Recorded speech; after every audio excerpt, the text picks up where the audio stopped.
السلام علیکم ورحمۃ اللہ وبرکاتہ۔ امید ہے ایمان صحت کی بہترین حالتوں میں ہوں گی اور اللہ رب العزت کے فضل و کرم سے بہترین رمضان گزر رہا ہوگا۔ آج ہماری جو صورت ہے وہ ہے سورہ اعراف اور یہ مکی صورت ہے۔ اس میں 206 آیات ہیں، 24 رکوع ہیں۔ ترتیب کے لحاظ سے یہ 7ویں صورت ہے اور نزول کے اعتبار سے یہ 39ویں یعنی 39 اس کا نمبر ہے نزول کے اعتبار سے۔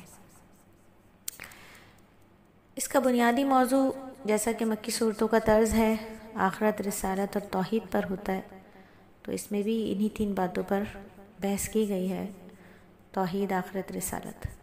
اور اس صورت میں بھی بہت سارے انبیاء کرام کے واقعات تفصیل کے ساتھ بیان ہوئے ہیں۔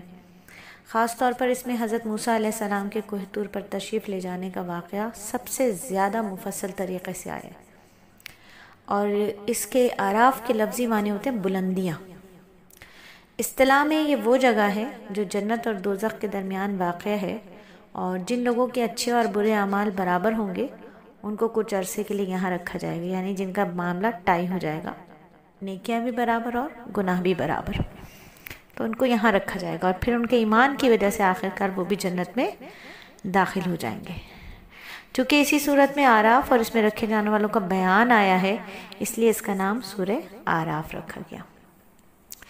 یہ صورت کا آغاز حروف مقطعات سے ہوتا ہے، اور حروف مقطعات کیا ہیں؟ یہ وہ حروف ہیں جو ٹھیک ٹھیک ان کے معنی سوائے اللہ کے اور کوئی نہیں جانتا۔ حروف مقطعات میں ایک بات جو سب سے زیادہ اہم ہوتی ہے وہ یہ ہوتی ہے کہ جب بھی حروف مقطعات آتے ہیں اس کے بعد جو اگلی آیت ہوتی ہے وہ کتاب کے بارے میں کہہ رہی ہوتی ہے، اللہ کی کتاب کے بارے میں۔ اور یہاں بھی بالکل ایسا ہی ہے کہ جب الف لام میم صاد آیا تو آگے اللہ رب العزت فرما رہے ہیں، اے پیغمبر یہ کتاب ہے جو تم پر اس لیے نازل کی گئی کہ تم اس کے ذریعے لوگوں کو ہوشیار کرو، لہٰذا اس کی وجہ سے تمہارے دل میں کوئی پریشانی نہ ہونی چاہیے۔ یعنی آپ صلی اللہ علیہ وآلہ وسلم کو فرمایا جا رہا ہے کہ اس کے مضامین کو آپ لوگوں سے کیسے منوائیں گے، لوگ مانیں گے یا نہیں مانیں گے، کیونکہ آپ کا فریضہ لوگوں کو ہوشیار اور خبردار کرنا ہے، ان کے ماننے نہ ماننے کی ذمہ داری آپ پر نہیں ہے۔ یعنی قرآن آ گیا، اللہ رب العزت نے ہدایت کا طریقہ بتا دیا، ہدایت پر چلنا نہ چلنا یہ اختیار انسان کو دیا ہے۔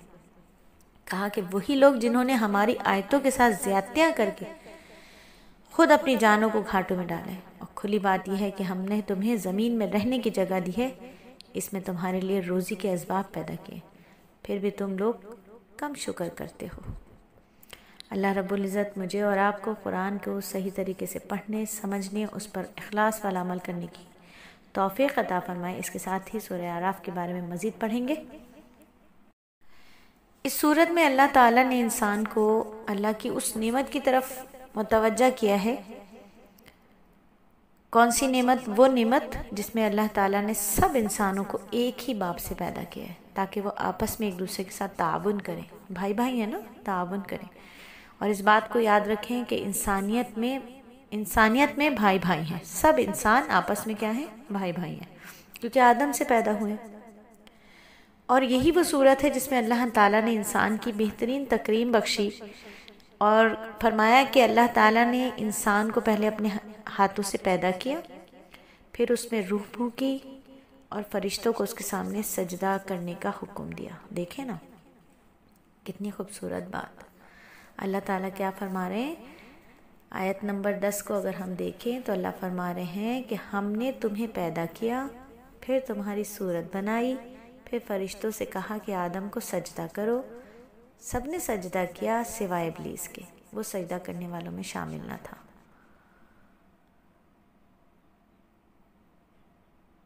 اللہ نے فرمایا کہ جب میں نے تجھے حکم دے دیا کہ تجھے سجدہ کرنے سے کس چیز نے روکا، تو وہ بولا میں اس سے بہتر ہوں، تو نے مجھے آگ سے پیدا کیا اور اس کو مٹی سے پیدا کیا۔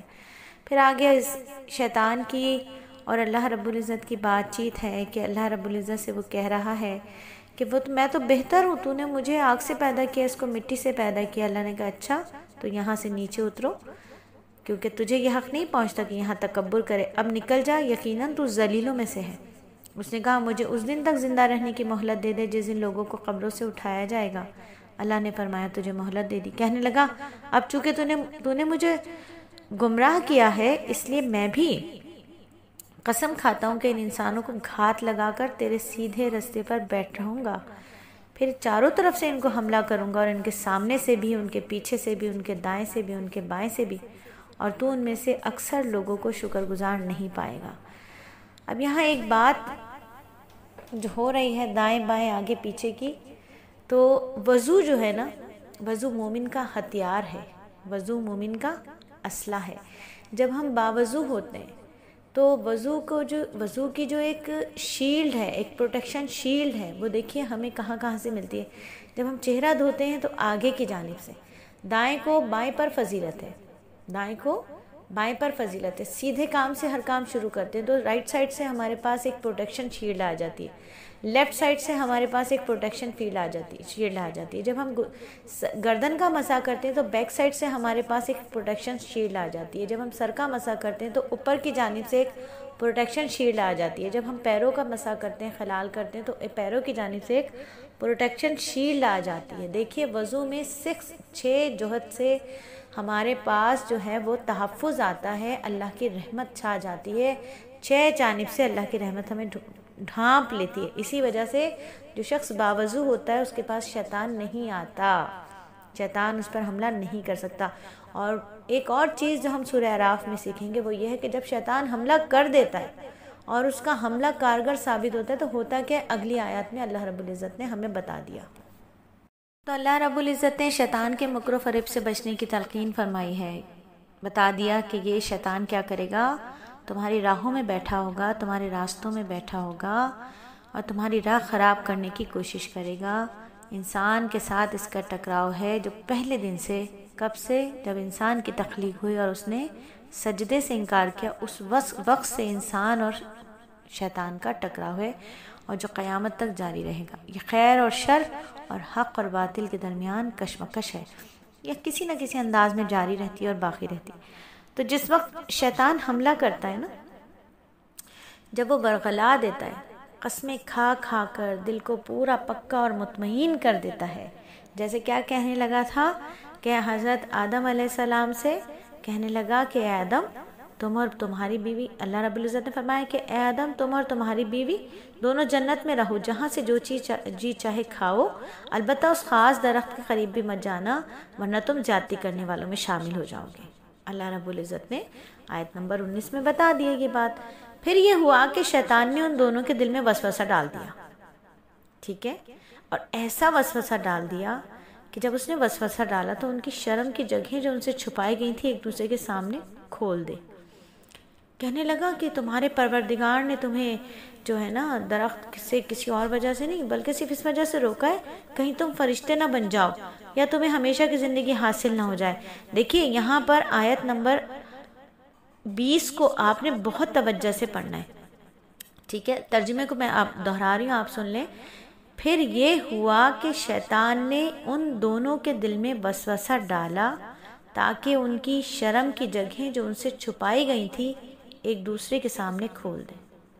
دیکھیں نا کیا بات، شیطان کو یہ بات معلوم تھی کہ جب یہ لوگ یہ پھل کھا لیں گے، آدم اور حوا یہ پھل کھا لیں گے تو وہ جنت کا جو لباس انہیں عطا ہوا ہے نا وہ ان کے جسم سے اتر جائے گا۔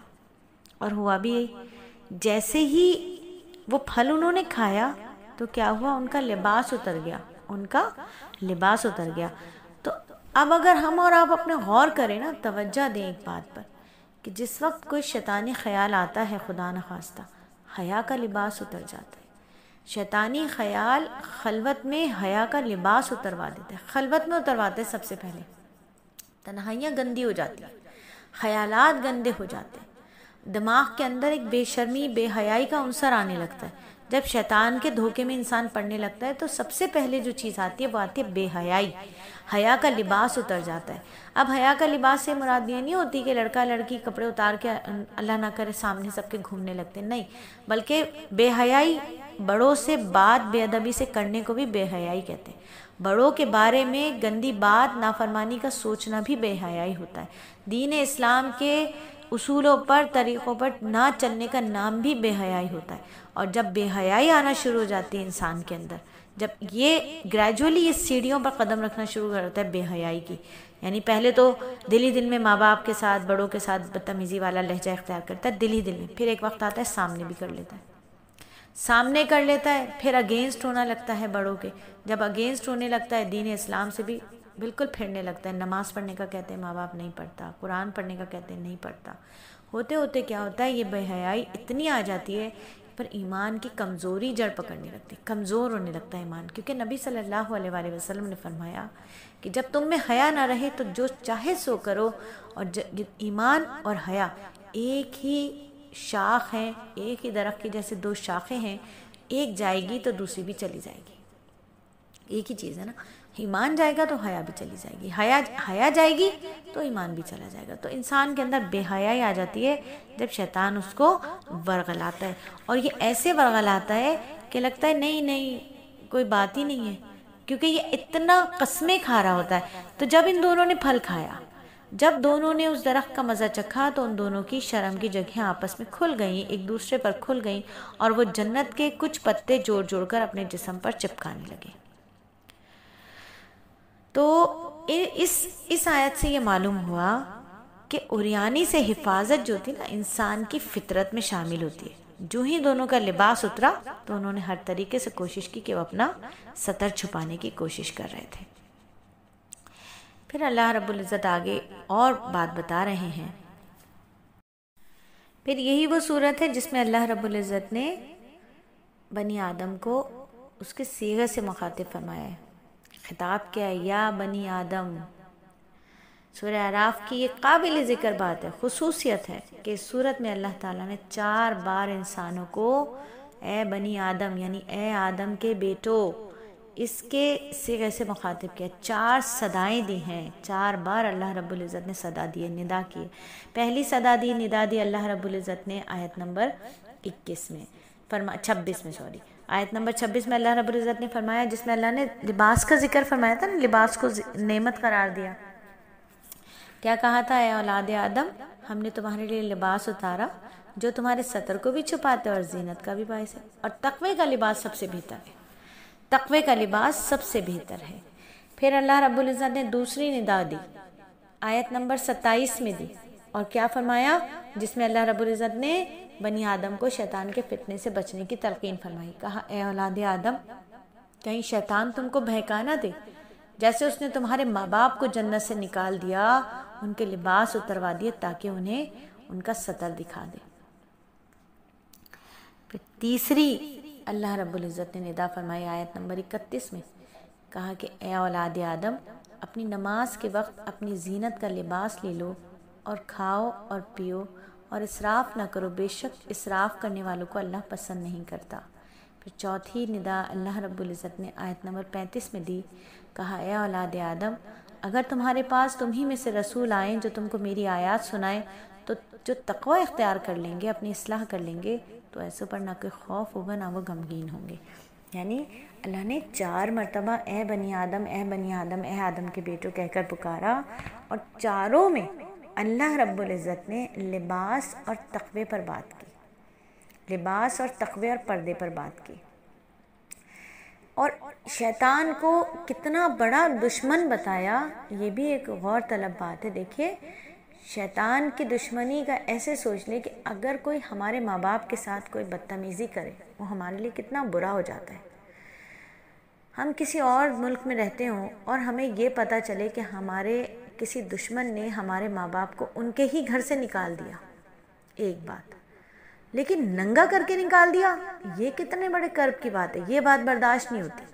گھر سے نکال دیا پھر بھی سوچیں گے اچھا چلو پاکستان جائیں گے تو اس سے جا کر بدلہ ضرور لیں گے، گھر بھی واپس چھین لیں گے کہ کیسے تو ہمارے ماں باپ کو نکالا. لیکن اگر ہمیں یہ پتہ چلے کہ ان کے کپڑے بھی اتار کر نکال دیا تو ہماری کتنی دشمنی ہو جائے گی اس شخص سے. پھر ایک سیکنڈ نہیں لگے گا، دل چاہے گا فوراً پہنچے اور اس کو جان سے مار دیں. تو کتنا بدترین دشمن بن جاتا ہے وہ. تو شیطان کے بارے میں اللہ رب العزت نے کیا فرمایا، اے اولاد آدم کہیں شیطان تم کو بہکا نہ دے، جیسے اس نے تمہارے ماں باپ کو جنت سے نکال دیا، ان کے لباس اتروا دیے تاکہ انہیں ان کا سطر دکھا دیں۔ تو یہ کتنی بڑی دشمنی بتا دی اللہ نے کہ یہ تمہارا کتنا خطرناک دشمن ہے، چلاک دشمن چلاک ہی نہیں، مکار لومڑی کی طرح۔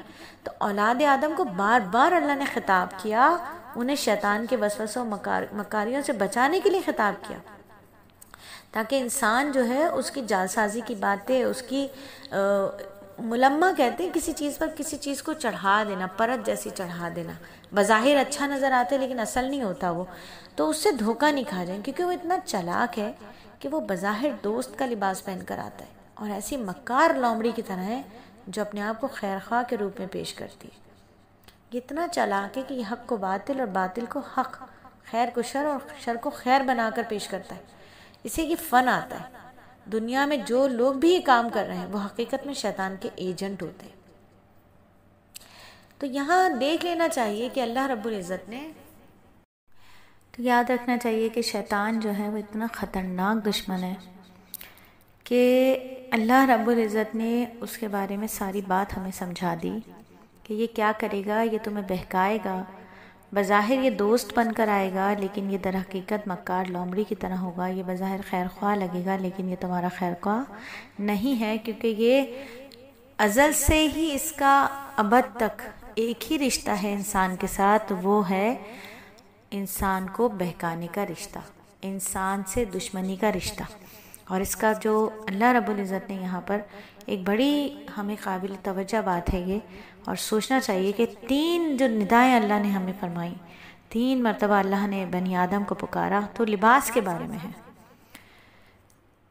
لباس کے بارے میں۔ دوسری ندا میں اللہ نے فرمایا تھا کہ ابلیس نے کیا کیا تھا، آدم اور حوا کے لباس اتروا دیے تھے، ان کے سطر کھلوا دیے تھے۔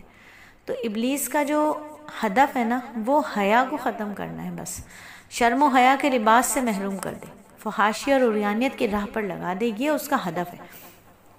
تو سطر کے تقاضے پورا کرنے والا انسان جو لباس ہے نا وہ انسان کو حیوانیت سے الگ کرتا ہے، ممتاز بنا دیتا ہے۔ حیوان ننگا پیدا ہوا، پوری زندگی ننگا رہتا ہے، جبکہ انسان کو اللہ تعالیٰ نے لباس کے ساتھ عزت اور فضیلت بخشی۔ تو آج باطل نے جو حملہ کیا، مغربی میڈیا کی جو یلغار ہے، اس میں بے حیائی کا ایک طوفان مچا ہوا ہے، ایک سیلاب ہے۔ اور دیکھیں میری بہنوں، یہ بے حیائی ہم میں آتی ہے تو ہماری اولاد میں آتی ہے۔ ہم یہ کہیں نہیں ہم میں تو بالکل نہیں ہے، تو ہم اپنی چھوٹی چھوٹی 3-3 4-4 سال کی بچیوں کو سلیو لیس کیسے پہنا دیتے ہیں؟ جب ہم میں کہیں نہ کہیں یہ خواہش ہے نا کہ سلیو لیس پہننا ہے، نہیں پہن پاتے تو اپنے بچوں کو پہنا دیتے ہیں۔ تو میری بہنوں، اپنے اندر سے بھی بے حیائی کو نکالنا ہے اور اپنے بچوں کے لباس سے بھی نکالنا ہے۔ چھوٹی بچیوں کو صدر کا پابند کرنا ہے، بچوں کو صدر کا پابند کرنا ہے۔ دیکھیے یہ وہ طرز زندگی ہے، اگر خدا نہ خواستہ بے حیائی آ گئی خلوت کے اندر، سب سے پہلے بے حیائی خلوت میں آئے گی، تنہائی میں آئے گی۔ تنہائی میں 3 سے حیا کرو، 2 تمہارے فرشتے، ایک اللہ رب العزت۔ تو اللہ رب العزت تو ہمیں دیکھتے ہیں نا۔ ایک بزرگ سے کسی بچے نے جا کر پوچھا تھا کہ حضرت میری بیوی گھر میں اکیلی ہوتی ہے تو کیا وہ گھر میں اس کو اجازت ہے گرمی کی وجہ سے وہ دوپٹہ اتار کے کام کر لے؟ تو حضرت نے فرمایا کہ تنہائی میں تو 3 سے حیا کرنا ہے، 2 تمہارے فرشتے اور ایک اللہ رب العزت۔ تو تنہائی میں بھی اپنا دوپٹہ نہیں اتارنا ہے، چاہے جائے گا الا یہ کہ ایسا لباس پہنا جائے جو لباس ہونے کے باوجود ننگا ہو۔ تو اللہ رب العزت مجھے اور آپ کو شیطان کے شر سے بچائے اور نفس کے فساد سے بچائے۔ نفس خود ایک بہت بڑا فسادی ہے، تو اللہ ہم سب کو بچائے شیطان سے، اور اللہ ہمیں حیادار بنائے، خلوت اور جلوت میں باحیا کر دے اللہ رب العزت ہمیں۔ پھر اسی صورت میں اللہ رب العزت نے مشرکین کا بتایا کہ مشرکین کیا کرتے تھے، بیت اللہ کا ننگے طواف کرتے تھے، بیت اللہ کے چاروں طرف طواف کرتے رہتے تھے، ننگے تالیاں بجا بجا کے طواف کرتے رہتے تھے، اور اپنے اس قبیح عمل اور اس جیسے دوسرے اعمال کے بارے میں حجت یہ پیش کرتے تھے کہ ہمارے آباء و اجداد بھی یوں ہی کیا کرتے تھے۔ جیسے نا کوئی بدتمیز ہوتا ہے، کوئی بدعتی ہو، اللہ نہ کرے بدعتی، تو وہ مانتا ہی نہیں ہے کہ وہ بدعتی، وہ کہتا نہیں میرے باپ دادا بھی تو یہی کرتے تھے، یہ غلط ہو ہی نہیں سکتا کام۔ تو بدعتی تو اللہ معاف کرے، وہ تو اپنے عمل کو ثواب کا ذریعہ سمجھ رہا تھا، وہ اسے گناہ سمجھتا ہی نہیں ہے، تو بدعتی توبہ کیے بغیر مر جاتا ہے، اور وہ بھی اس کا بھی جواب یہی ہوتا ہے کہ میرے باپ دادا بھی یہی کرتے تھے۔ تو مشرکین بیت اللہ جو تھے نا، جب بیت اللہ کا طواف کرتے تھے مشرکین مکہ، تو کیا کرتے تھے، حجت پیش کرتے تھے کہ ہمارے باپ دادا بھی ننگے ہو کر بیت اللہ کا طواف کرتے تھے، اس لیے ہم بھی کرتے۔ تو اللہ رب العزت نے مشرکین کے اس عمل کی تردید کرتے ہوئے آیت میں فرمایا کہ اللہ بے حیائی کے کاموں کا حکم نہیں دیتا، اللہ بے حیائی کے کاموں کا حکم نہیں دیتا، لہٰذا تمہارا یہ دعویٰ جھوٹ ہے اور افتراء کے سوا کچھ بھی نہیں۔ پھر اسلام کیا ہے؟ دین اسلام زندگی کے تمام جائز مطالبات کرنے والا دین ہے۔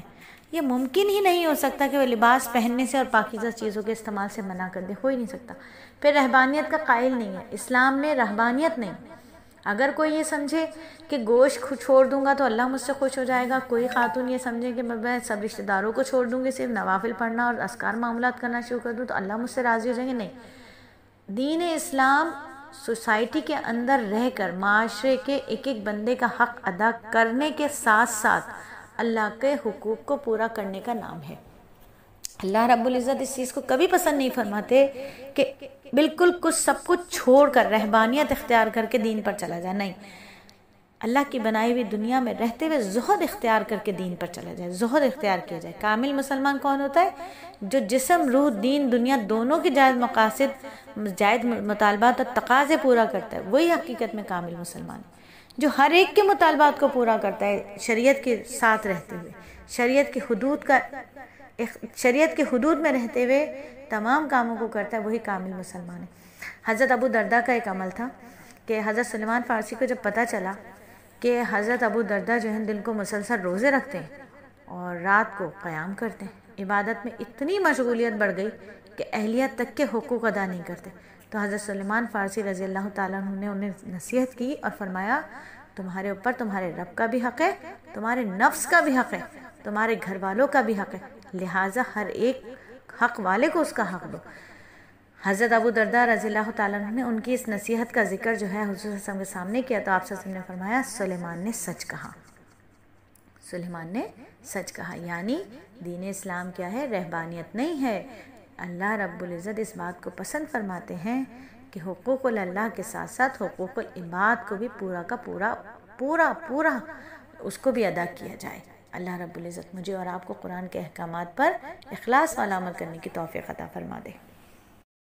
پھر اللہ رب العزت آگے دو گروہوں کا ذکر فرماتے ہیں جو نظر اور فکر، عقیدہ اور عمل کے اعتبار سے ایک دوسرے کی ضد ہے۔ ایک گروہ جو ہے نا وہ کیا کر رہا ہے؟ ضد رکھتا ہے، عناد رکھتا ہے، نیکی کی راہ اپنانے والوں کا ہے، برائی کی راہ اپنانے والوں کا ہے، جن کا ٹھکانہ جہنم کے سوا کچھ نہیں ہے۔ ایک گروہ جو ہے وہ تسلیم کرتا ہے، ایمان اور اطاعت کی راہ پر چلنے والوں کا، جو اللہ کے فضل سے جنت کے حقدار ہوں گے۔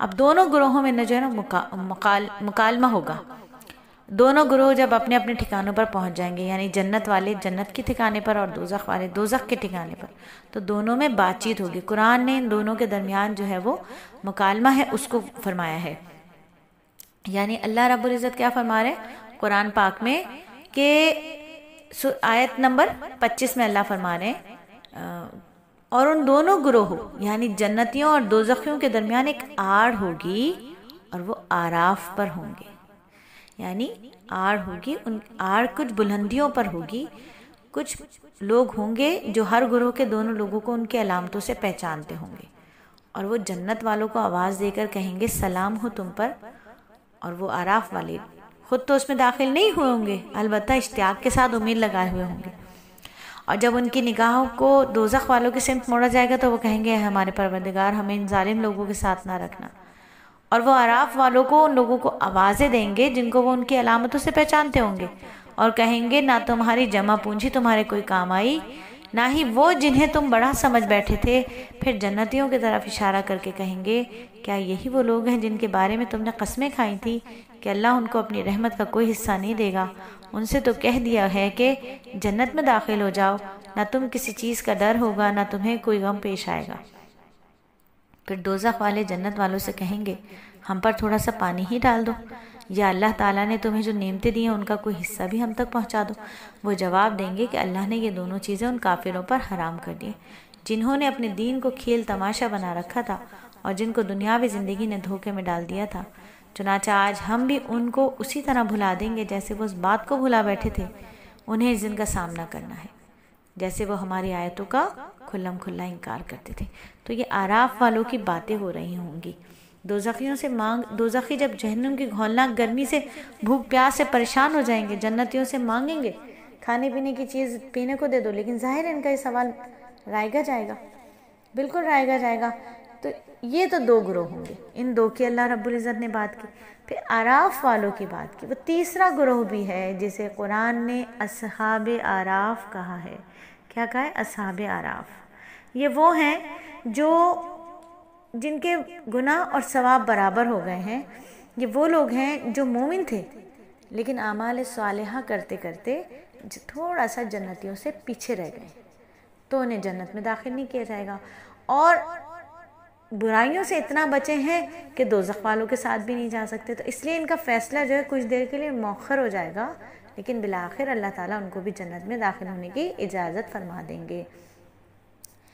اچھا، ان کا یہ جو مکالمہ ہے نا اصحاب اعراف کا، دوزخیوں کا، جنتیوں کا، تو یہ 13ویں پارے میں بھی آئے گا انشاءاللہ۔ اچھا، ایک واقعہ میں سن رہی تھی ایک بیان میں، تو پتہ نہیں کون سے حضرت کا تھا، فرما رہے تھے کہ اعراف پر نا ایک شخص بیٹھا ہوگا، وہ دوزخ کی طرف دیکھتا ہوگا تو ڈرتا ہوگا، تو جنت کی سائڈ نظر کرتا ہوگا تو بڑا خوشی ہوتی ہوگی، تو دیکھے گا ایک بڑا حسین محل ہوتا ہے، ایک حسین محل ہے۔ اب معلوم نہیں کہ سچا ہے یا جھوٹا ہے، یہ میں کچھ نہیں کہہ سکتی، کیونکہ میں یہ نہیں پوچھتی کسی سے مستند ہے کہ نہیں ہے۔ اچھا لگتا ہے، دل کو بھاتا ہے تو بس اللہ سے مانگ لیتے ہیں کہ اللہ ہمیں بھی ایسا عطا فرما دیجیے گا۔ تو وہ جنت میں ایک محل دیکھے گا، اعراف پر ہوگا، ٹائی ہوا ہوگا اس کا بھی کہ وہ جنت میں جائے گا یا دوزخ میں، تو وہ دوزخ کی طرف دیکھتے ہوئے ڈرتا ہوگا اور جنت کی طرف جو ہے وہ ایک محل دیکھے گا، اتنا خوبصورت محل ہوگا، تو اللہ تعالیٰ سے کہے گا اللہ میاں، اللہ تعالیٰ، اللہ تعالیٰ، تو اللہ تعالیٰ کہیں گے جی میرے بندے بتاؤ، کہتے ہیں اللہ تعالیٰ ذرا سا مجھے تھوڑا سا ادھر سائڈ اور کر دینا، مجھے وہ رش نظر آ رہا ہے، اتنا جنت میں کوئی محل ہے بڑا پیارا سا، سب لوگ اس طرف جا رہے ہیں، تو اللہ تعالیٰ مسکرائیں گے، اس کو تھوڑا سا جنت کی طرف اس طرف کر دیں گے، پھر دیکھے گا، پھر تھوڑی دیر بعد پکارے گا اللہ تعالیٰ، اللہ تعالیٰ، پھر اللہ تعالیٰ کہیں گے بھائی اب کیوں پکارا، تو کہیں گے اللہ تعالیٰ وہ اتنا خوبصورت محل ہے، مجھے اس طرف کر دیں تھوڑا سا اور میں قریب سے دیکھوں، تو اللہ تعالیٰ کہیں گے بس بار بار نہیں کرو، تو کہیں گے اللہ تعالیٰ بس اب نہیں ایک دفعہ اور کر دیجیے، اللہ تعالیٰ پھر اس کو تھوڑا قریب کر دیں گے، اجازت دے دیں گے جانے کی، پھر تھوڑا قریب جائے گا، پھر اس کو للچاہٹ ہوگی، پھر وہ کہے گا اللہ تعالیٰ، اللہ تعالیٰ، وہ اللہ تعالیٰ کہیں گے بھئی اب کیا بات ہے، اور ڈر بھی رہا ہوگا کہ اللہ نے تو منع کیا تھا مجھے بار بار نہیں کہو، تو کہے اللہ تعالیٰ میں یہ نا محل دیکھنا چاہتا ہوں، کس کا محل ہے، تو بس مجھے دکھا دیں، اب نہیں کہوں گا، اب نہیں کہوں گا، ایک دفعہ مجھے دکھا دیں، تو اللہ تعالیٰ اپنی رحمت سے مسکرائیں گے اور اس کو کہیں گے کہ جا اندر داخل ہو جا، یہ تیرا ہی محل ہے۔ تو مجھے یہ بات اتنی پیاری لگی کہ پتہ نہیں ہم لوگ کہاں ہوں گے، لیکن اللہ کی رحمت سے امید رکھتے ہیں کہ انشاءاللہ انشاءاللہ، یہ بھی نہیں سوچتے کہ ہمارے اتنے اچھے عمل ہوں گے کہ ہم شاید جنت میں چلے جائیں، لیکن اللہ کی رحمت سے امید رکھتے ہیں کہ اللہ ہمیں جہنم میں نہیں ڈالیں گے انشاءاللہ۔ تو ہو سکتا ہے ہم اعراف والوں میں شامل ہو، پھر ہم بھی اللہ تعالیٰ سے ایسے للچا کے کہتے رہیں گے اللہ تعالیٰ، اللہ تعالیٰ، پھر اللہ تعالیٰ کہیں گے کہ کیا بات ہے، تو ہم کہیں گے اللہ تعالیٰ وہ محل بڑا پیارا سا لگ رہا ہے، اللہ تھوڑا سا اس کے قریب کر دیں، پھر اللہ تعالیٰ ہمیں مسکراتے ہوئے اس محل سے قریب کر دیں گے، پھر اسی طرح ہم پکاریں گے اللہ تعالیٰ، اللہ تعالیٰ، اور اللہ تعالیٰ کہیں گے کیا بات ہے، تو ہم کہیں گے اللہ تعالیٰ محل اچھا لگ رہا ہے، تھوڑا سا اور قریب کر دیں، اور پھر تیسری مرتبہ جب ہم کہیں گے تو اللہ تعالیٰ کہیں گے کہ جا میری بندی تیرا ہی تو ہے، اور انشاءاللہ ہم اس محل میں پہنچ جائیں گے انشاءاللہ۔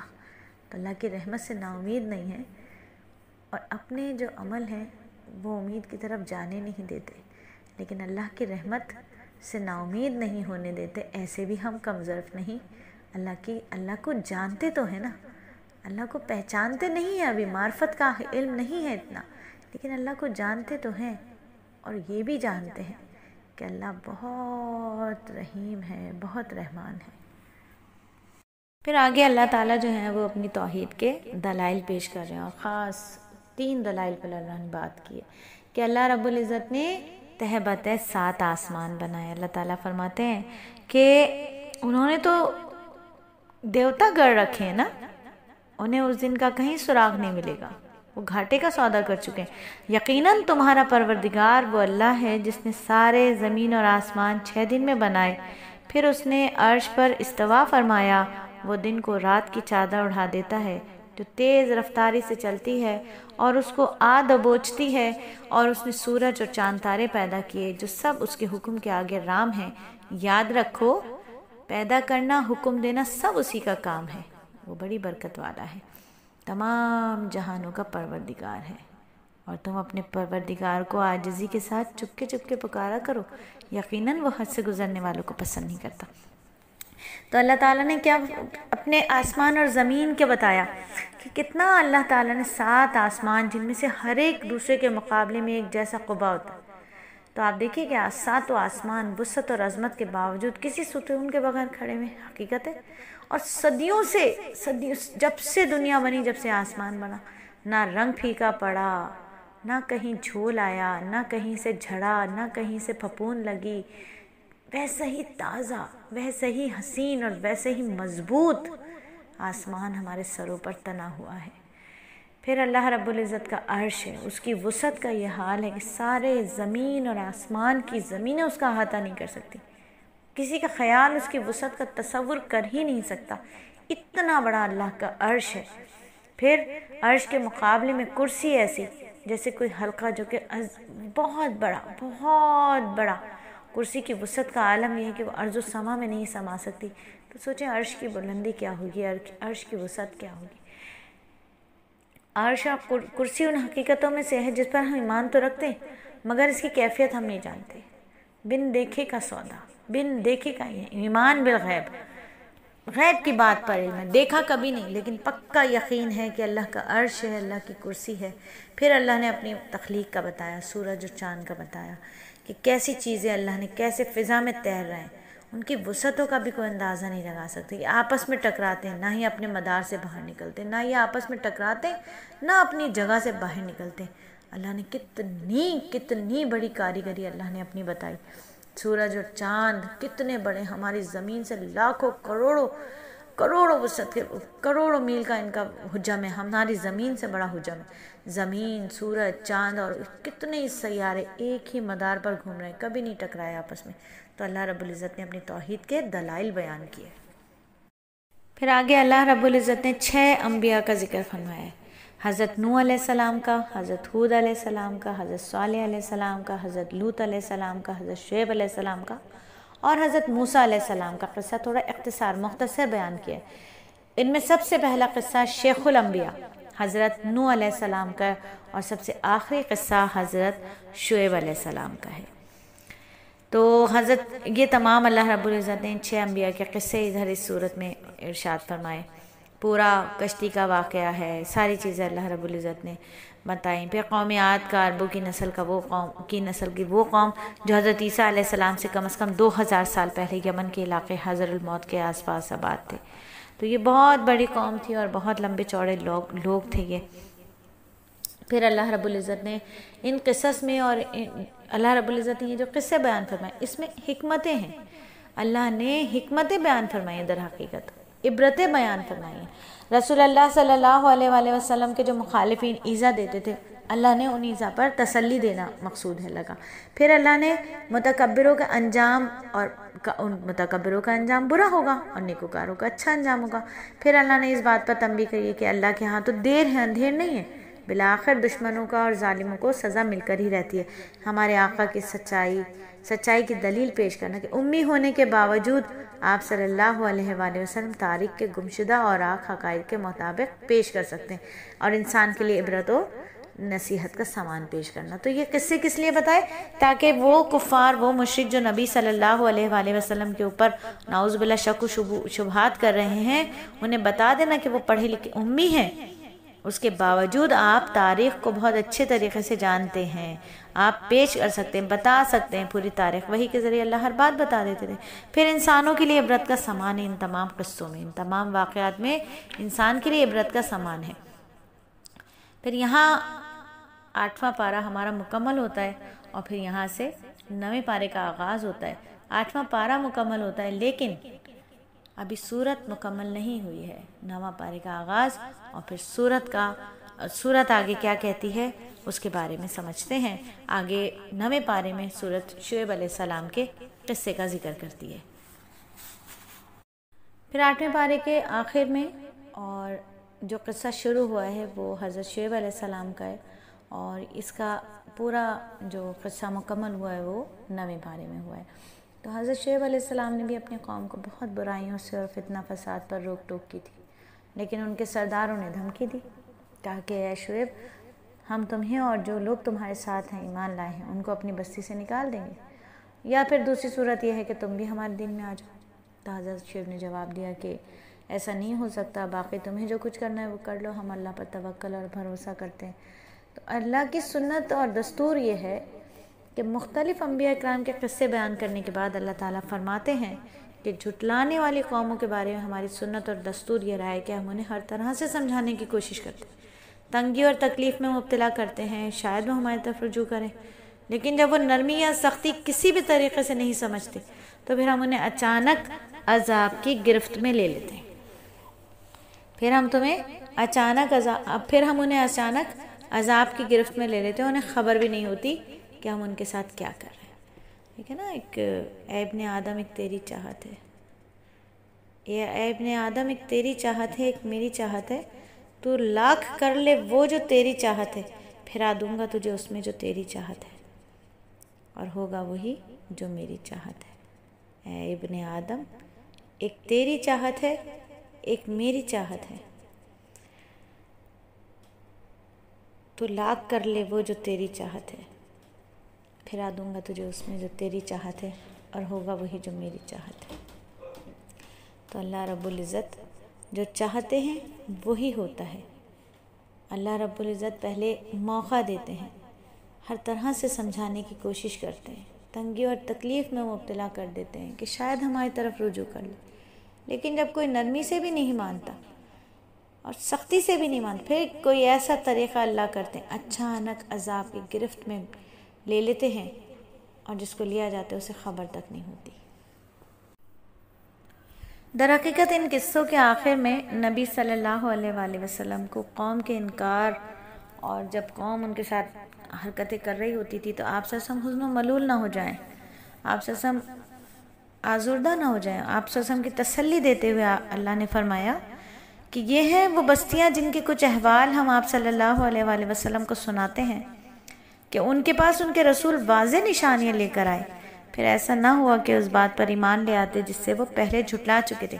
اسی طرح اللہ تعالیٰ کافروں کے دلوں پر مہر لگا دیتا ہے، اور جس میں جن 6 انبیاء کا قصہ سورہ اعراف میں آیا ان میں تفصیل کے ساتھ حضرت موسیٰ علیہ السلام کا قصہ ہے، اس لیے کہ ان کے قوم کی جہالت تمام قوموں کی جہالت سے بڑھ کر تھی، اور آپ کے قوم کے جو ایسا فرد بھی تھا جو خدائی کا دعویٰ کرتا تھا وہ حضرت موسیٰ کی قوم میں تھا، وہ تھا فرعون۔ اور جو معجزات اللہ رب العزت نے سابقہ انبیاء کو عطا فرمائے تھے، ان معجزات کے مقابلے میں حضرت موسیٰ علیہ السلام کو بہت زیادہ واضح معجزات دیے، خاص طور پر عصا، جو ان کا عصا تھا وہ سانپ بن جاتا تھا، اژدہا بن جاتا تھا، اور ید بیدا ان کا ہاتھ جو ہے وہ چاند کی طرح ہو جاتا تھا۔ یہ 2 معجزے ایسے تھے جس کا انکار کرنے کے لیے دل کے اندھوں کو بھی بس خاص تعصب ہونا چاہیے، دل کا اندھا بھی ہو نا تو وہ بھی اس بات کو مان لیتا، لیکن جس کے دلوں کے اندر بالکل ہی اللہ نے نورانیت ختم کر دی ہو، مہر لگا دی ہو، وہ ان معجزات کو بھی نہیں مان رہا تھا۔ پھر پورا حضرت موسیٰ علیہ السلام کا واقعہ ہے کہ بنی اسرائیل کی مصر میں آمد کیسے ہوئی، فرعون اور اس کی قوم جو تھی یعنی قبطیوں نے کس طرح بنی اسرائیل کو اپنے غلام بنایا ہوا تھا، وہ ان کے ساتھ کیسے جفا کے نئے نئے طریقے آزماتے تھے۔ بنی اسرائیل اس زمانے میں مصر آئے تھے، جب ان کے شہر اور گاؤں میں شدید قحط پڑ گیا تو حضرت یوسف علیہ السلام کے زیر سایہ وہ یہیں آباد ہو گئے، اور ان کی نسل وہاں بڑھ گئی، تو ان کا شمار جو تھا مصر کی دوسری بڑی قوموں میں ہونے لگا۔ پھر فرعون کا اس سے مطالبہ ہوا کہ انہیں ظلم و ستم کا نشانہ وہ بناتا تھا، فرعون اپنے دور کا ہر فرعون انہیں ظلم و ستم کا نشانہ بناتا تھا۔ حضرت موسیٰ علیہ السلام نے ان کو بدترین غلامی سے رہائی دلوائی، پھر اپنے ارض مقدس میں لے جانا چاہتے تھے، اسی لیے آپ نے فرعون سے مطالبہ کیا کہ بنی اسرائیل کو میرے ساتھ بھیج دو، تو اس نے کہا کہ کوئی معجزہ دکھاؤ۔ حضرت موسیٰ علیہ السلام فرعون کے سامنے یہ دعویٰ کیا کہ میں رب العالمین کی طرف سے رسول آیا ہوں، تو فرعون نے مذاق اڑایا کہ واقعی تم سچے ہو تو معجزہ دکھاؤ۔ پھر آپ نے لاٹھی زمین پر ڈال دی جو اژدہا بن گئی، اور پھر آپ نے اپنا ہاتھ باہر نکالا تو نور ایسا کہ ارض و سما میں چکا چوندھ ہو گئی۔ تو بعض مفسرین نے لکھا ہے کہ تفسیر ابن کثیر میں لکھا ہے کہ حضرت ابن عباس کے حوالے سے لکھا ہے کہ جب فرعون نے لاٹھی کو سانپ بنتے ہوئے دیکھا تھا تو ڈر کے مارے تخت سے چھلانگ لگا دی تھی، بھاگ کھڑا ہوا تھا، اسے ڈر لاحق ہو گیا تھا کہ کہیں لوگ موسیٰ علیہ السلام پر ایمان نہ لیں، اس لیے اس نے اپنے مشیروں سے کہا کہ جادوگر ہے، یہ تمہارے ملک میں قبضہ جمانا چاہتا ہے، لہٰذا مشورہ دو کہ کیا کرنا چاہیے۔ انہوں نے کہا بھائی بڑے بڑے جادوگر ہیں، ان کو جمع کرو تاکہ مجمع کے سامنے موسیٰ علیہ السلام کو شکست دے دی جائے۔ تو جب ان کا مقابلہ ہوا میدان میں تو مصر کے ہزاروں لوگ جمع ہوئے۔ ساحروں کے جادو کے جواب میں حضرت موسیٰ علیہ السلام نے اپنا معجزہ دکھایا، تو وہ سارے جادوگر جو تھے وہ سجدے میں گر گئے، انہوں نے اسلام قبول کر لیا، دین قبول کر لیا۔ فرعون جو تھا اس نے ایمان قبول نہیں کیا، اور فرعون کو جو ہے نا اتنا زیادہ وہ تو سیخ پا ہو گیا، گالی گلوچ دینے لگا، دھمکیوں پر اتر آیا۔ لیکن جو نئے دین لے کر آئے تھے، ایمان لے کر آئے تھے جو لوگ، ان کا ایمان اتنا جڑ پکڑ چکا تھا دل کے اندر کہ انہوں نے فرعون کی دھمکیاں بھی ان پہ لغزش نہیں لا سکی۔ پھر فرعون اور اس کی قوم کو جو ہے اس کی قوم جو تھی حضرت موسیٰ اور ان کے لوگوں کے پیچھے لگ گئی، ان کے اوپر ظلم ستم کرتی رہی۔ پھر پہلا عذاب اللہ رب العزت نے فرعون والوں پر بھیجا کہ ان کی کھیتیاں تباہ ہو گئیں۔ دوسرا عذاب بھیجا کہ ٹڈیوں کے دل کے دل آ گئے۔ تیسرا عذاب آیا کہ چیچڑیاں پیدا ہو گئیں، جمع شدہ غلے کو بھی انہوں نے ناقابل استعمال بنا دیا۔ چوتھا عذاب آیا کہ ان کے اوپر مینڈکوں کی کثرت ہو گئی، بات کرنے کے لیے منہ کھولتے تو مینڈک منہ کی طرف چھلانگ لگاتے۔ پھر پانچواں عذاب یہ آیا کہ ان کی نہروں کنویں اور مٹکوں کا پانی جو تھا وہ خون میں تبدیل ہو گیا۔ تو جب ان کے اوپر عذاب آتا وہ حضرت موسیٰ علیہ السلام کے سامنے آویزاری کرتے، اللہ کے عذاب سے نجات دے دیں تو ہم انہیں مان لے آئیں گے، لیکن عذاب ٹل جاتا تو وہیں کے وہیں۔ پھر یہ ہوا کہ اللہ رب العزت نے بنی اسرائیل کو فرعونیت کے عذاب سے نجات دے دی اور حضرت موسیٰ انہیں رات کی تاریکی میں مصر لے کر چلے گئے۔ اللہ رب العزت نے ان کو دستور زندگی بھی دیا، ان کو اللہ رب العزت نے آسمانی کتاب سے بھی نوازا۔ جب فرعون سے آزادی نصیب ہو گئی تو دستور زندگی کی ضرورت تھی کہ زندگی کو کیسے گزارا جائے، تو اللہ تعالیٰ نے اپنے نبی کو کوہ طور پر بلا لیا کہ اے نبی آئیے، آپ کو وہاں 40 روزے رکھنے آپ نے، پھر آپ کو اللہ تعالیٰ نے اپنے آپ سے ہم کلام ہونے کا شرف دیا، کلیم اللہ بنایا، ان کو دستور زندگی کے طور پر توریت عطا فرمائی۔ لیکن ہوا یہ کہ جب آپ کی عدم موجودگی میں سامری وہاں کا ایک شخص تھا، اس کے بہلانے پسانے پر اسرائیلیوں نے بچڑے کی عبادت شروع کر دیا۔ آپ واپس تشریف لائے تو ان کی مشرکانہ حرکتوں سے بے پناہ آپ کو دکھ ہوا۔ یہودیوں کی ایک عجیب عادت ہے، اسرائیلی عجیب قوم تھے، قدم قدم پر پھسل جاتے ہیں، وعدے کرتے تھے بھلا دیتے تھے، احکام الہی کا مذاق اڑاتے تھے، ان میں تعویل اور تحریف سے بھی باز نہیں آتے۔ انہیں حکم دیا گیا کہ بیت المقدس میں سر جھکا کر داخل ہونا، مگر وہ سر اٹھا کر گھستے چلے جا رہے ہیں۔ انہیں کہا گیا کہ ہفتے کے دن اللہ کی عبادت کے سوا کچھ نہ کرو، مگر وہ ہیلے بہانے سے مچھلی کا شکار کر رہے ہیں۔ ان کے سروں پر کوہ طور اٹھا کر توریت پر عمل کرنے کا وعدہ لیا گیا، مگر وہ وعدے کو نبھانے میں کامیاب ہو گئے۔ تو یہ تمام واقعات سورہ اعراف میں تفصیل سے آئیں۔ جب بنی اسرائیل سے وعدے کا ذکر ہوا تو اسی کی مناسبت سے 12ویں رکوع میں بھی بتایا کہ عالم ارواح میں بھی تمام انسانوں سے اللہ تعالیٰ نے اللہ کے حکموں کی تعمیل کا وعدہ لیا ہے، مگر اکثر انسان جو ہیں اس عہد کو بھلا دیتے ہیں۔ پھر اس سورت کے بالکل آخر میں جو کچھ اور مضامین بھی آئیں، جن میں بلعم بن باورہ کا ایک قصہ ہے، وہ تھوڑا سا تفصیلی قصہ ہے کہ بلعم بن باورہ کون تھا۔ یہ ایک شخص تھا جو کہ فلسطین میں رہتا تھا، فلسطین میں رہتا تھا۔ عام طور پر مفسرین اس کے بلعم بن باورہ کی جو ہے اس کی طرف کہتے ہیں کہ فلسطین کے علاقے میں ایک بہت عابد اور زاہد شخص تھا، اور اس کے بارے میں یہ بات مشہور تھی کہ اس کی دعائیں بہت قبول ہوتی تھی۔ تو اس کے علاقے پر بت پرستوں کا قبضہ تھا۔ حضرت موسیٰ علیہ السلام نے فرعون کے غرق ہونے کے بعد بنی اسرائیل کا لشکر لے کر اس کے علاقے پر حملہ کرنے کا ارادہ کر لیا۔ تو جب حضرت موسیٰ علیہ السلام کی فوجیں جو تھیں وہ مواب کے دروازے تک پہنچی تو وہ بادشاہ نے بلعم سے کہا کہ وہ ان کے خلاف بد دعا کرے تاکہ وہ ہلاک ہو جائیں۔ بلعم نے شروع میں انکار کر دیا، مگر بادشاہ نے اسے رشوت دی تو وہ بد دعا پر راضی ہو گیا، مگر جب دعا کرنی شروع کی تو الفاظ بد دعا کے بجائے حضرت موسیٰ علیہ السلام کے حق میں دعا کی نکلی۔ بعد میں بلعم نے بادشاہ کے لوگوں کو یہ مشورہ دیا کہ وہ اپنی عورتوں کو بنی اسرائیلیوں کے خیمے میں بھیج دیں تاکہ وہ بدکاری میں مبتلا ہو جائیں۔ تو بدکاری کی خاصیت یہ ہوتی ہے کہ اللہ کے عذاب کا سبب بنتی ہے، اس لیے بنی اسرائیل اپنی بدکاری کی وجہ سے اللہ کی مدد سے محروم ہو جائیں گے۔ تو ایسے ہی ہوا، بنی اسرائیل جو تھے وہ اس فتنے میں مبتلا ہو گئے، جس کی وجہ سے ان میں عذاب کے طور پر طاعون کی وبا پھیل گئی۔ یہ قصہ بائبل میں بھی موجود ہے۔ تو قرآن کریم نے یہاں اس شخص کا نام نہیں لیا جس کی طرف ان آیت میں اشارہ ہے، اور نہ یہ بیان فرمایا کہ اس شخص نے اللہ تعالیٰ کے احکامات کو چھوڑ کر کس طرح اپنی نفسانی خواہشات کی پیروی کی تھی۔ تو جو قصہ آیا ہے وہ بھی حضرت نبی صلی اللہ علیہ وسلم سے منقول نہیں ہے، اس لیے یقین کے ساتھ یہ کہنا مشکل ہے کہ ان آیات میں وہی مراد ہے۔ تاہم قرآن کریم کا اصل مقصد اس شخص کے تعین پر موقف نہیں ہے، سبق یہ دینا ہے کہ جس شخص کو اللہ تعالیٰ نے علم اور عبادت کے شرف سے نوازا ہو، اسے دوسروں کے مقابلے میں زیادہ احتیاط اور تقوی سے کام لینا چاہیے۔ اگر ایسا شخص اللہ کی آیات کی خلاف ورزی کر کے ناجائز خواہشات کے پیچھے چلے گا تو اس کا انجام اللہ رب العزت دنیا میں بھی خراب کریں گے اور آخرت میں بھی اس کا انجام خراب ہوگا، یعنی اس کی دنیا بھی برباد ہو جائے گی اور اس کی آخرت بھی برباد ہو جائے گی۔ تو اللہ رب العزت ہمیں اپنا قرب نصیب فرمائے، اپنی پہچان، اپنی معرفت نصیب فرمائے۔ اللہ رب العزت ہم سب کو دین اسلام کے صحیح طریقے اوپر چلنے والا بنا دے، اور اللہ رب العزت ہمیں دین کی صحیح سمجھ عطا فرما دے۔ تو جن حضرات نے اس واقعے کو بلعم بن باورہ کا واقعہ قرار دیا وہ بھی یہ کہتے ہیں کہ اس کی بدفعلی کی سزا میں اس کی زبان کتے کی طرح باہر نکل گئی تھی، اس لیے اسے اس آیت میں کتے سے تشبیہ دی گئی ہے۔ یعنی بعض حضرات یہ فرماتے ہیں کہ اصل میں تشبیہ اس شخص کی نفسانی حرص کی ہے۔ اگر کتے پر جو کوئی چیز پھینکی جائے نا تو خواہ وہ اسے مارنے کے لیے پھینکی گئی ہو تو کتا کیا کرتا ہے، اپنی زبان نکال کر اس پر حرص کے ساتھ لپکتا ہے کہ شاید یہ کوئی کہانی کی چیز ہو۔ تو جو شخص دنیا کی حرص میں گرفتار ہو جاتا ہے وہ ہر واقعے سے دنیا کا مفاد حاصل کرنا چاہتا ہے، اور اسی لیے ہر حال میں وہ ہانپتا ہی رہتا ہے، یعنی کتے کی طرح ہانپتا رہتا ہے۔ عام طور پر اسی وقت ہانپتا ہے نا جب کوئی بوجھ اٹھائے یا کوئی حملہ کرے، لیکن کتا ایسا جانور ہے جسے سانس لینے کے لیے بھی ہر حال میں ہانپنے کی ضرورت ہوتی ہے۔ تو اس قصے سے ہمیں جو ہے نا بہت عبرت حاصل کرنی چاہیے کہ عمل اور اعلیٰ اخلاق،